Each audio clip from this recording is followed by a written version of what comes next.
Today's project, ripping off the decals. Taking off all these old cracked decals. I actually don't want decals on here, except for the name of the boat, which I will say later on. But today we're ripping off all the decals. Tools I'm using to take off the vinyl stickers are, I got a variety pack of sandpaper, but I'll be using the 220 grit to sand it down after I'm done removing the decals to get off the glue, or the remaining glue that stays behind. So I got palm sander, heat gun, I got these rubber wheels, and a corded drill, and a scraper, and some gloves.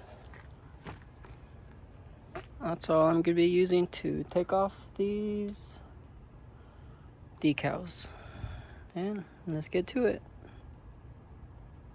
For you guys, should you want that, and you can go to your local retailer and buy the box, and inside it has the code, and you can type in the code with this. So PlayStation was kind of using this as a litmus test to see whether or not people would fully adopt the all-digital future if something like Grand Theft Auto 6 is indeed successful, which it probably will be. People are starting to notice something about Grand Theft Auto 6, according to Rockstar's official website, and now a whole can of worms has opened up, but it might not be exactly how it seems and how a lot of people are running with it. So I want to look at this new information on Grand Theft Auto 6 for the PlayStation based on the information that is out there and kind of give some additional context to it, because I don't think it's necessarily what some people are making it out to be, but there are indeed implications of it. First time on the channel, hit that subscribe button. Don't forget to sign up to my whatnot in the description box down below. You get free money to spend on crap, but when you spend that free money, I get free money. And look, RoboCop. Do you have a RoboCop 9.4? I don't think so, pal. Be jealous. Be jealous. Well, let's talk about what's going on with Grand Theft Auto 6 and what a lot of people are kind of hung up about. So, if you go over to Rockstar's official website, last updated on June 24th, 2026, there is some information on Grand Theft Auto 6 talking about the different editions, what you get with the different editions, the Ultimate Edition upgrade, all the stuff you get with it, which of course costs more money. That's the super expensive edition, or the $100 edition. You get all this extra stuff. There are, barbers that you can visit. There are mod shops that you can visit that you can only visit in this premium edition of the game, which, that's kind of rubbing some people the wrong way. But here's where things kind of get interesting. So they talk about the physical version of Grand Theft Auto 6 containing a download code inside the box will be available starting November 12th to support pre-loading. A disc will not be included. We're all well aware of that. To me, it's kind of like one of those situations where the game is good. Like, I'm very interested to see the file size of this game, because I don't necessarily think it would fit on a Blu-ray to begin with. So it's kind of a necessity, and you could say, oh, they could optimize it better, this, that, and the other. And I mean, they could, but I don't know. Like, I'm not super. I don't know. Maybe I should be more annoyed with it, because like Grand Theft Auto 5 and 4, of course, are so cheap physically. And then you're going to have Grand Theft Auto 6, which is probably never going to go on sale. But here's where things get interesting that people are starting to notice. So when it comes to PlayStation, codes purchased in the following regions are to be used by users holding an account for PlayStation registered to a specific set of countries as follows. And it goes through the different countries here. Obviously, just standard stuff. But when you look at Japan, there is something that people are kind of saying is a bit of a red flag. In Japan, product codes in Japan will expire 170 days after the issuance date, which is the launch date, November 19th, 19th, 2026, due to regional regulations. So essentially what this is saying is, once the launch date is activated of November 19th, 2026, there are 170 days to activate that code. And if you don't activate that code, it doesn't work anymore. You essentially have an empty box with an unusable code. And there are two ways to look at this. And I want to talk about the realistic way first, and then the kind of outrage theory second, which is kind of weird for me because usually I would lean into the outrage theory, but I do think that there needs to be some context to this. So, to be fair, this is not something that is just specific to Grand Theft Auto 6 or just specific to anything with this. Basically, in Japan, this is kind of like a legislation thing. This is like a government regulation. So this isn't Rockstar saying, oh, you only have 170 days to buy this game. It's just how things are handled there. It's how things are dealt with when it comes to digital codes of things. There is this limitation on when you can activate it. And, you know, you can't really place all the blame on Rockstar. You can't place the blame on PlayStation with this, although people would want to. And I'm not saying that people shouldn't. And I'm not saying that there's not a case to be made here to be upset about. Because of the fact that this is what the digital future is going to instill upon people. So Grand Theft Auto 6 just being a headline topic for this with business as usual in Japan, that doesn't necessarily negate the fact that soon in Japan, if you are purchasing PlayStation games, the only way to do it will be through either a download code in a box or through a digital copy.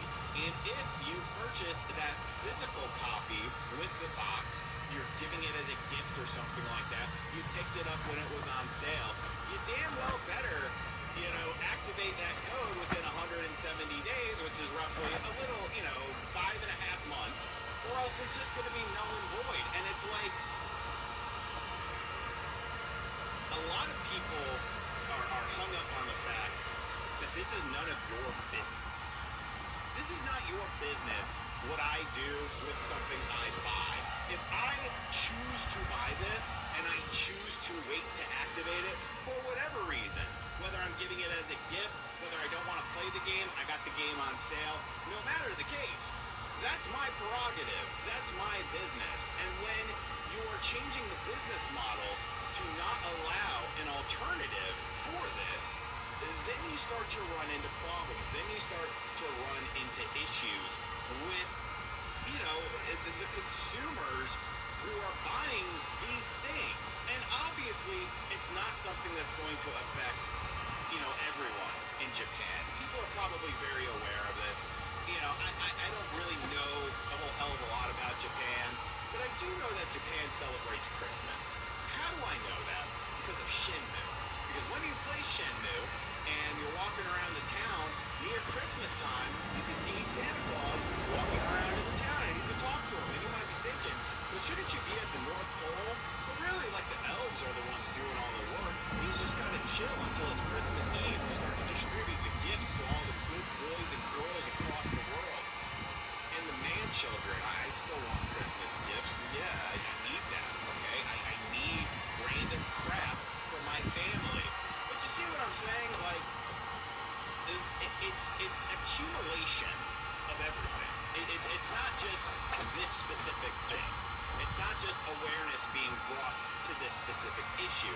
For me and a lot of people, it is the accumulation of everything that is happening. You look at PSN going down, all the problems that caused. You got 170 days to activate your code if you live in Japan or something like that.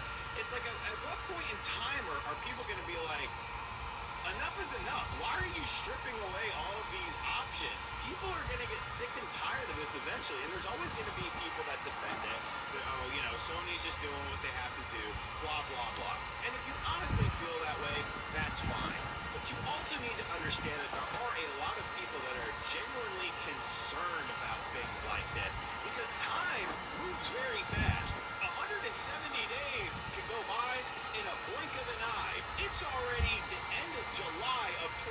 6, I feel like we just celebrated Christmas. That's over 170 days. But hey, limit limit the way that people can buy stuff. Penalize people for buying stuff and not utilizing stuff. And we're just supposed to go along with it. We're just supposed to be fine with it. And if you talk about it, oh, you're just farming outrage, you're doing this down to the other. It's like, no.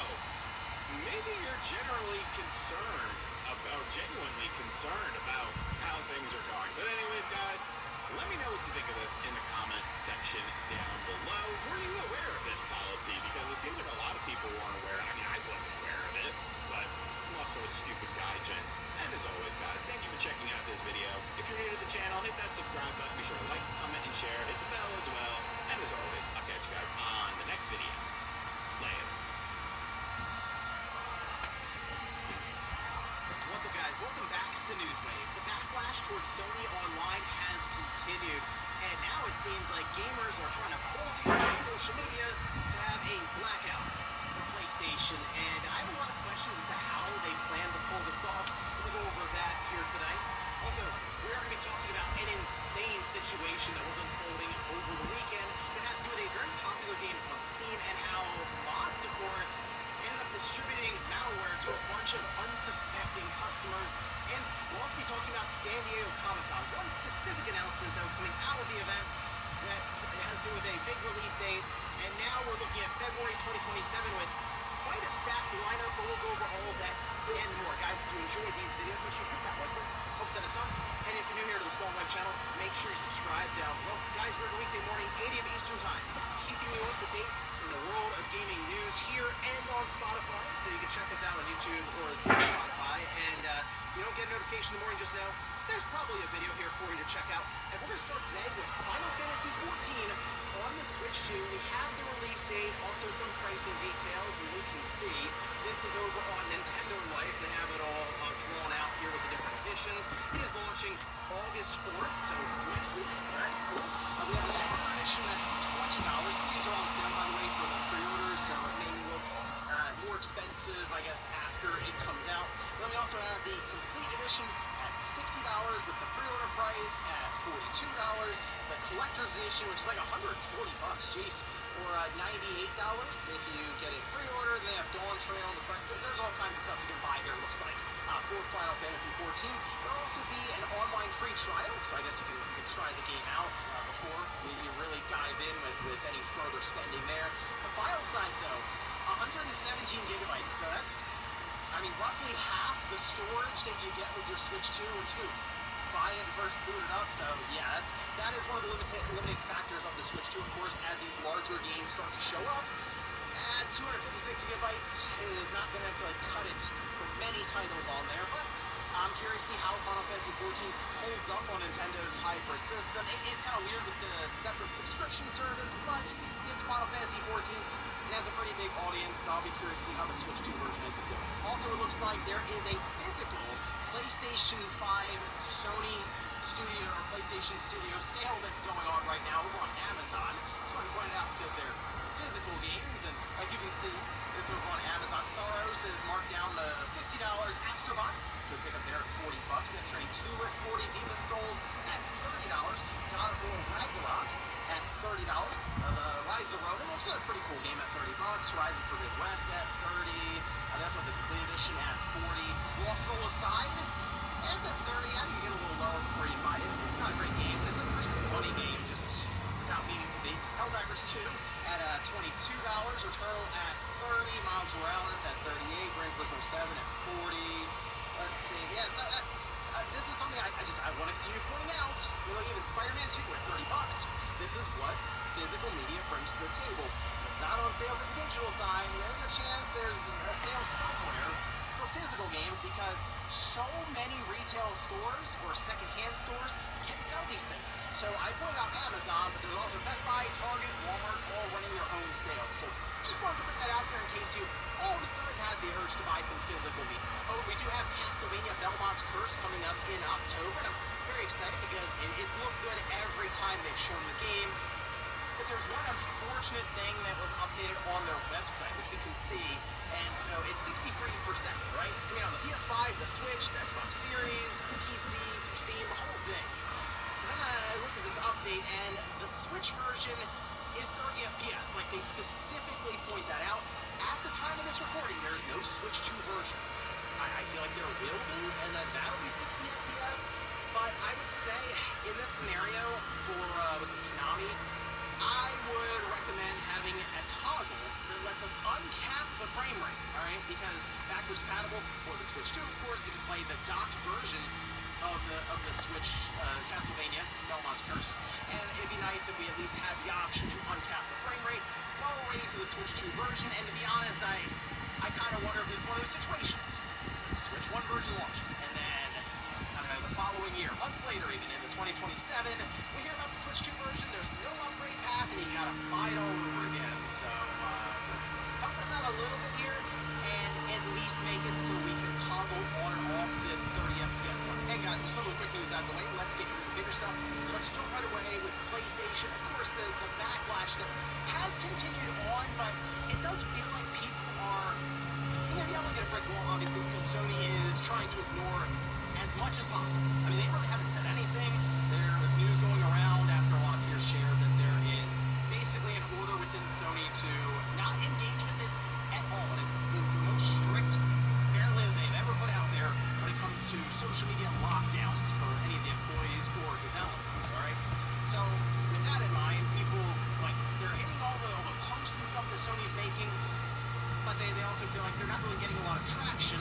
So now they're going to the next step, and that is essentially a blackout from PlayStation. And this post here started to make the rounds rapidly on social media. Specifically, it was going around Twitter quite a bit, but I mean, it tends to spread even beyond that after a little while. So this we can see is from Does It Play, and they put out a passage here, multiple paragraphs stuff. I really just want to read the last one here, where it says, with that, we are calling on PlayStation players to participate in an economic and gameplay blackout from Sunday, August 23rd at 7 p.m. local time through Sunday, August 30th at 7 p.m. local time.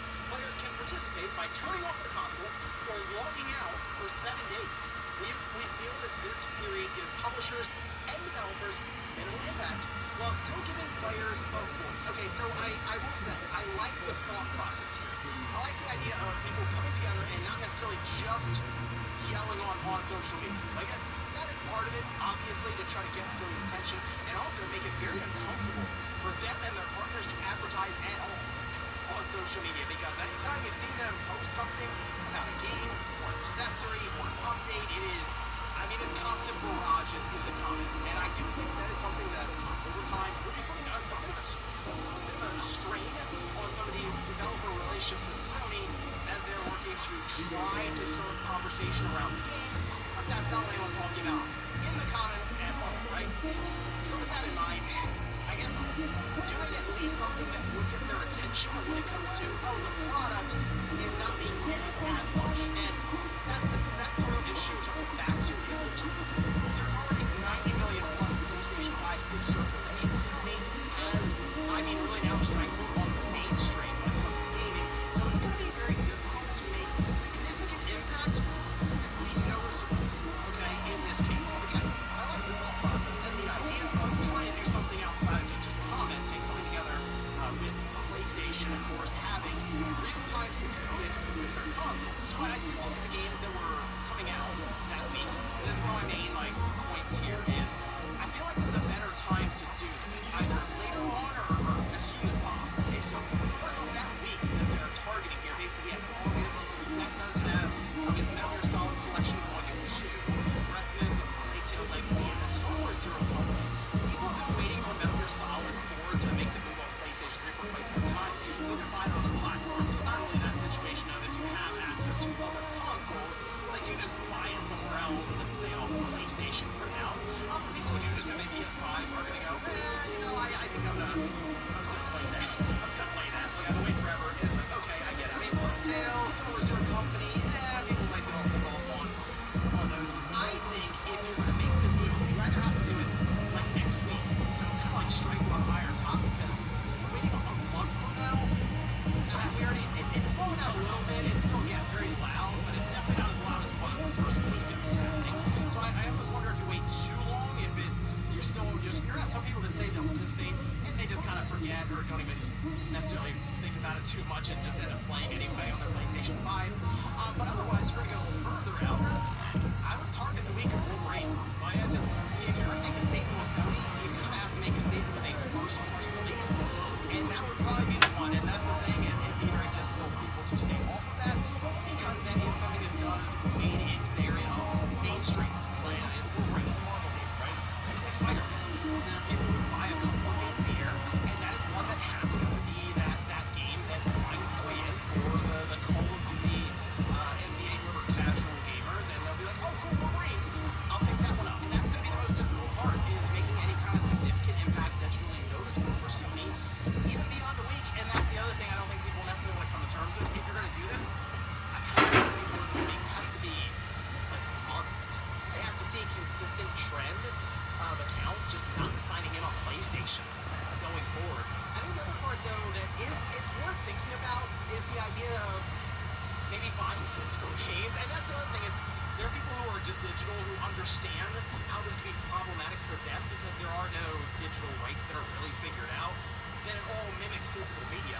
And that's kind of the problem we have right now outright. It's like, okay, you take away something that does have like legitimate ties to ownership of a physical product that you can lend, sell, trade in, whatever, and shopping for used stuff, you don't have that at all with digital. I mean, you are very, very constricted within PlayStation if you just buy digital games. And I've already said, I think the pain point for Sony with things they're doing right now probably won't come until it's time to start showing off the PS6 and release that, and then they go, oh wow, this is not selling like we need it to because people maybe aren't as excited after everything that happened last year.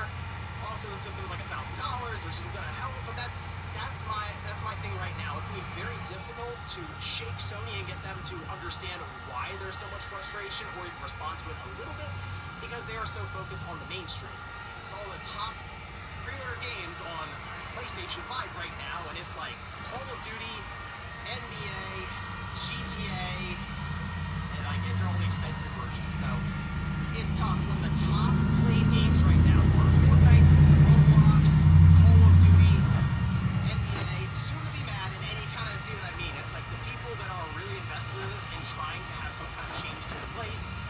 I mean, they're not part of that mainstream necessarily, I will say, to that degree. So it's difficult, man. Sony is really the ship is being steered by the mainstream, and that's the audience that I'm curious if they will invest in a very expensive system holiday 2027 or the start of 2028 with the PlayStation 6. But again, like the idea, we'll see what happens, I guess, at the end of August. If this does make any kind of blip on Sony's radar, and if they respond to it. Next up, let's talk about an insane situation that took place this past weekend. It has to do with Mecha Chameleon, and yeah, I believe it is pronounced Mecha Chameleon because it's a Japanese developer made the game, and apparently it's Mech. Anyway, Mecha Chameleon, very popular on Steam, and because of this, there are custom maps and mods, things in Steam Workshop. Turns out, a bad actor managed to slip malware into a couple of maps that were pretty popular, and it became a whole thing online. So this was a post that was made on Reddit, which we can see. This is from Fate, who also posted everything on Medium as they were going through and figuring out what the situation was here, saying there are currently one or more malicious workshop maps available for the popular Steam game Mecha Chameleon. Despite appearing legitimate, they appear to contain a malware delivery chain, and the issue has received little public attention so far. So they listed the maps. It was Laser Tag Neon and Chroma Grid Arena. We want to say analysis of the recover script shows that the second stage downloaded and installed a remote access Trojan, or RAT for short, on affected systems, giving the attacker the ability to remotely control compromised PCs. This significantly increases the severity of the attack as it goes beyond simply executing a batch file and provides persistent remote access to infected machines. So if you launched one of the affected workshop maps before updating to version 3.1.0, it is strongly recommended that you perform a full malware scan and investigate your system for signs of compromise. So they mentioned 3.10, and that's because the Mecha Chameleon developer creator over on Twitter says the vulnerability in the custom maps described in today's update 3.1.0 has been fixed, so there are no issues after applying.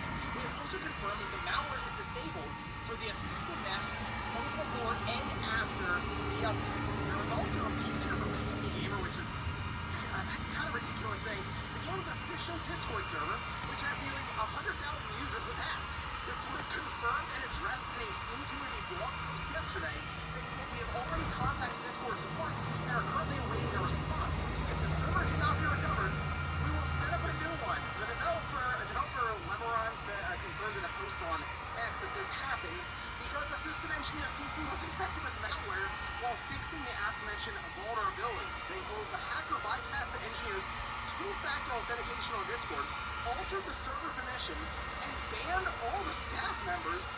The affected PC, a backup device, was wiped and can't be used to edit game files, but Lemeron warned players not to follow any suspicious links on the compromised Discord. So absolute insanity, clearly. Now, if you're somebody who does delve into some of the mod support or custom maps for Metro Chameleon, you should probably scan your system, right? Like, actually pause this video and start scanning your system right now. Some were saying malware bites or whatever else.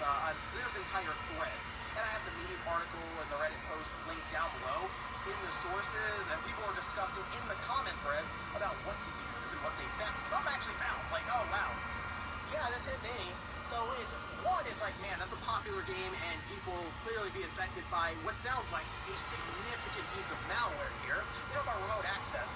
Yeah, that's a problem. But also, this found its way in through Steam Workshop.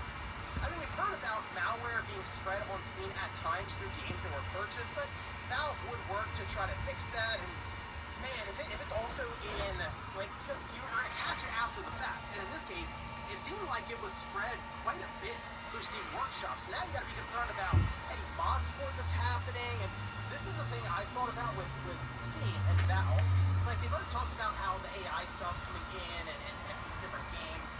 I mean, it's a lot. And that's the thing. There's not a huge filter on Steam. And Valve isn't purposely like that. They don't want to necessarily constrict their market. People are happy buying games. Like, well, I can tell they can't necessarily sell that game unless there's some pretty illegal stuff going on in there. But you also have to be concerned about the idea of spreading malicious content, specifically for, PC, like viruses. So that makes you think a little more when it comes to the Steam Workshop, and that is one of the big differentiating factors for Steam and many of these other platforms. So I guess if you're someone who's into Metro Chameleon or was playing it over the weekend or something, probably worth just a quick scan either way, just to make sure. And I guess be careful out there with some of these Steam Workshop mods or custom maps. And in our last bit of news, let's talk about San Diego Comic-Con, specifically for God of War Lawfare, as we do have a release date on it, and there was one other announcement that was made almost to try to, okay, everyone calm down, kind of announcement with Faye being the leading protagonist here right now. So, like, we can see. Now, this was shared over on IGN with a few details. We do now have the release date for God of War Lawfare. It's coming out February 16th. There is another God of War game that is in development. It is coming after God of War Lawfare, but Lawfare will be a direct tie-in to it, and it's going to, I guess, work to bridge the gap to this new game that will be led by Kratos. Okay, so Kratos isn't gone or anything. He will be back after this one, but it will be used, Lawfare will be used to expand the universe further and just get everything set up for what's next. And I assume that means what, like, the next realm will be, but no further details for the next God of War game at all. Platform, release year, I mean, remember, with God of War Lawfare, there's this God of War Trilogy remake that's in development right now, and there's a new God of War game with Kratos leading the way. So there's a lot of God of War stuff coming, but that's what Sony Santa Monica is indeed known for. Now, with February in mind, there's like 10 days that have quickly worked out to being a run of releases. So Tomb Raider Legacy of Atlantis is February 12th. God of War Lawfare is February 16th. Persona 4 Revival is February 18th. And then Fable is February 23rd. Look at that, Sony coming in a week before Fable with God of War Lawfare. Yes, that sounds about right, but man, it's just already setting up 2027 with a run of titles there at second. And I can see people wonder if this was Sony working to damage control or just shift focus away. I mean, obviously they're trying to do it with all kinds of announcements, but San Diego Comic-Con, they have made announcements here. Typically, though, I will admit it's been for, like, Marvel projects that they have, like Spider-Man or Miles Morales or anything like that. Special edition systems even. So this one was a little... I mean, the fact that they got a big release date and then also more God of War is coming, that did seem like a bigger announcement than what they've done somewhat recently. But still, it's a big stage. They want to at least get things rolling along for a game that, I mean, now is out in 7 months or so. And yeah, I mean, it's the big marketing push is on for, by the way, a game that will be on the disc. Interesting that, Sony Santa Monica wanted us to know that God of War Lafe would release on a disc completely. It's interesting that at least they are talking about physical media, and actually so is Insomniac Wolverine, but Sony, they're keeping quiet on that one. And before we go to the comments of the day, we'll take a look at the poll that I posted up yesterday, where I asked, you're seeing here, this is from My heat gun overheated. So let's move on to the stripper wheel. Just use the stripper wheel and get the top one. We'll use a stripper wheel on the top one. This one's more dried out than the bottom two. These ones come off pretty easy with the heat gun. But this one's all cracked and stuff, so it'll take forever to try to pull off all the little small pieces. So I'll set you up and let's take off the top one. They had 7 days to bring it back. I don't think that one will work necessarily with the stipulations, so I actually think there will be a battery door, at least on that one, and that is what we're waiting to see come out of some of these regulatory measures that have been put in place. And guys, with some of the quick news out of the way, let's get into the bigger stuff. Let's start right away with nearly 3 weeks of Sony kind of just ignoring the elephant in the room, despite constant barrages of comments on everything they put on social media. Not only is it just overall on places like Twitter, but it seems to be showing up on YouTube and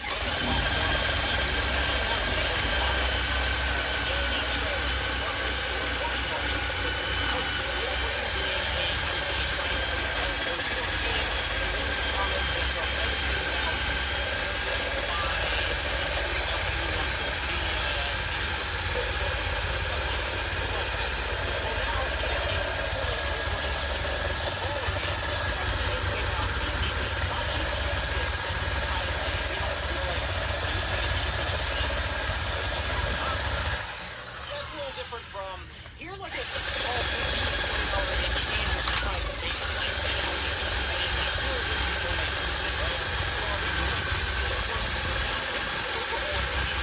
reporting on this specific game. New Zealand studio Eat Pants Games has released a video creating about a blog and a buddy that is not a show corruption. It's not a wrestling trailer that's out there. They put it up on their social media account. Also, Sony put it on is to kind of advertise the bit. Looks like a fun little game there, but it went about how you expected with the current situation around the set.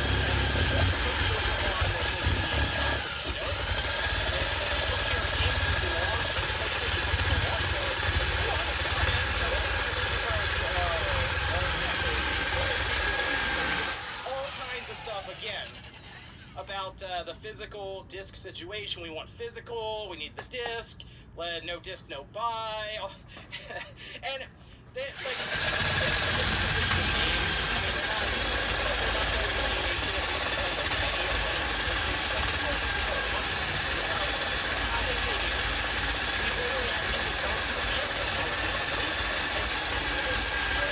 realize that we are just 2 people and this is our first game.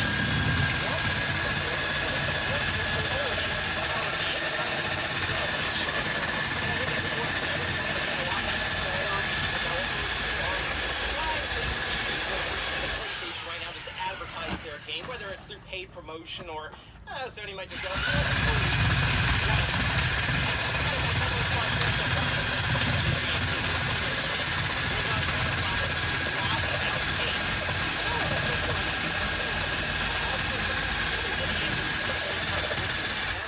and I don't know how many people are actually out there like, I can't believe this $15 game about a bunny and an elephant does not have a physical disc.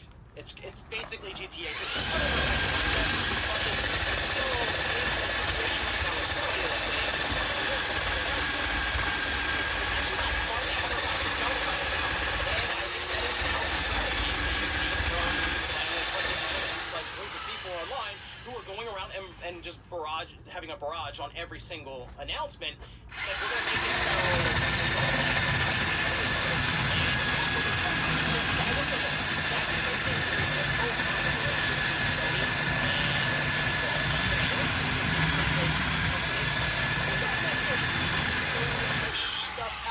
Again, indie games, a little different. They're trying to get any publicity they can.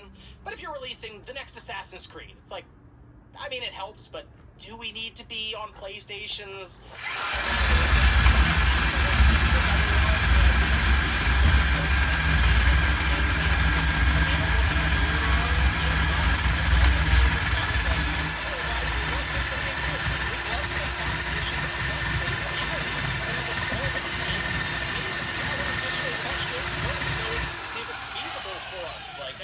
that's the thing.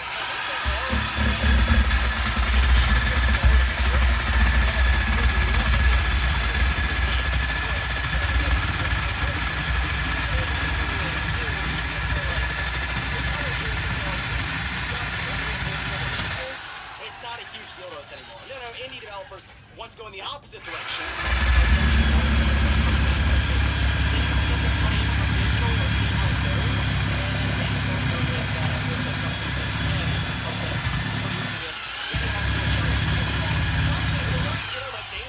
Just so they can put it up on their shelf. So again, I get the movement. I see that people are trying to push Sony into this situation where it's kind of toxic just to advertise with them. But just understand these smaller indie developers, I'm sure many of them actually agree with the movement themselves. They're just trying to get their game out there with people, make some money, and then gradually end up going off a really more physical copy. Next up, let's talk about the Bethesda. There's a lot to like here, especially for a Fallout fan, and a little bit of hope as well for Elder Scrolls fans. You've been waiting a long time for Elder Scrolls 6. I really do think that towards day 10 plus your thing. And when they first announced it with that trailer, that really brief and quiet trailer, to it coming out when it was being revealed again. So this was like a massive post over on their social media Twitter, where they went line by line, just going over everything they did, which went from Creation Engine 3 being something that they're currently working on for future games, as well as a ton of Fallout stuff. Even some past games maybe making a return here. So we'll start at the top, and that's with actually Starfield. Now, Starfield will be continuing. That seemed to surprise some people because it didn't go crazy. It didn't like light the world on fire necessarily for them. But here's the thing when it comes to a lot of the